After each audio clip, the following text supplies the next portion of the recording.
Hello, আসসালামু আলাইকুম everyone, welcome to SEHSAN'S stories. আজকে আমি শেয়ার করব আমি সন্ধ্যার দিকে আসলে কি খাই স্ন্যাক্স হিসেবে। এটা আমার খুবই ফেভারিট একটা টাইম। আমি বেশ আরাম করে খেতে পছন্দ করি। তো আমি চেষ্টা করি একটু হেলদি ফুড রাখার, যেটা লেস অয়েলি বা বয়েল টাইপের। সো আজকে আমি নিয়েছিলাম টেস্টি টিবেটের মোমো অ্যান্ড সাথে আমাদের হোমমেড পুরি। তো এই পুরির রেসিপিটা কখনো পরে শেয়ার করব।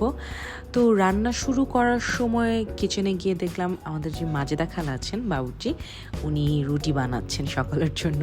সো মিনওয়াইল ওইটা একটু ভিডিও করে ফেললাম, বেশ ভালো লাগছিল আমার রুটি বানানোটা দেখে। তাই আমার কাছে আসলে মোমো বানানোর খুব একটা সেট আপ ওরকম নেই। সো আমি যেটা করি, একটু বয়েল ওয়াটারের মধ্যে আমি একটু তেল দিয়ে দিই, এরপর আমি ওটার উপর এটাকে ঝাঁকা অথবা ঝাঁঝরি বলে সেটা বসিয়ে দিয়ে মোমোগুলা দিয়ে দিই। তো that's how it takes 5 minutes 10 minutes. So এইভাবে করে আমি আসলে মোমোটা খাই।